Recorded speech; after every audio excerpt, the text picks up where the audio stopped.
Today, it was impossible to get to Monkey River Village by vehicle. The river that runs adjacent to the road was overflowing. Floodwaters had completely taken over this passageway, which is used by residents of the coastal community to get to work and school. Our attempt at reaching Monkey River by vehicle proved futile. We eventually had to turn back. And on Monday, high tide coupled with rains and winds from Tropical Storm Julia's outer bands had residents living along the coast dashing to secure their homes from falling into the sea.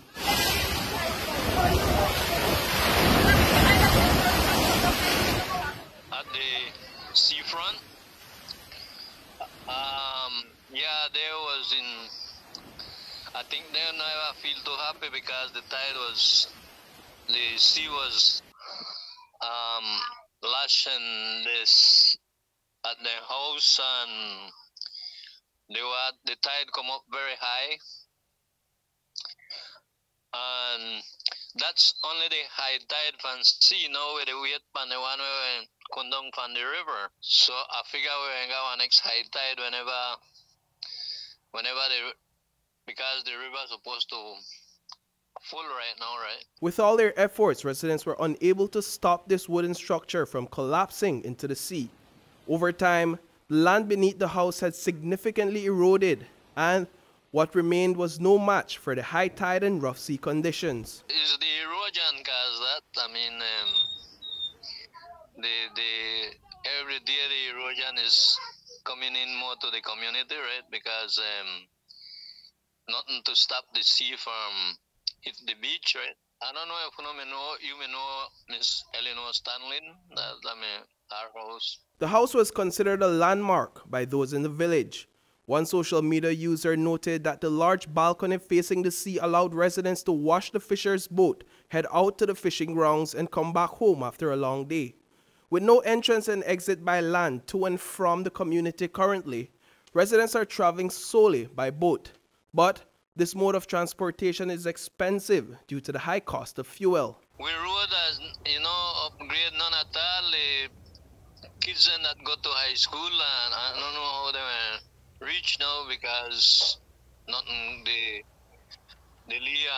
bus that take them to high school can't move every day. The children that go to high school, right? You have about 12 or 13 kids that go to high school. And today they're at home? Yeah.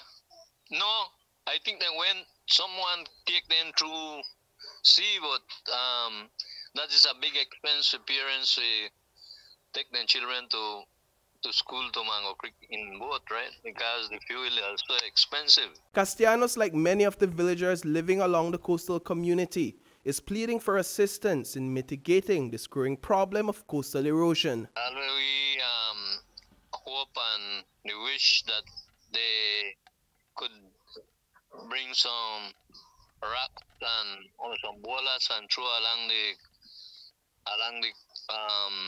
coastline from the bar mouth to maybe where the cemetery is.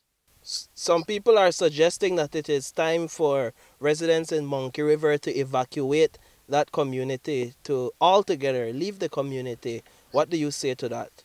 Well, it'd be nice, but the problem we have that we can't get no land at let's say in Mango Creek. The government are not facilitated with a piece of land or something build a house or so, right? So if you got land, you would move? Definitely, because this is coming every year, it be worse and worse. Reporting for News 5, I am Paul Lopez.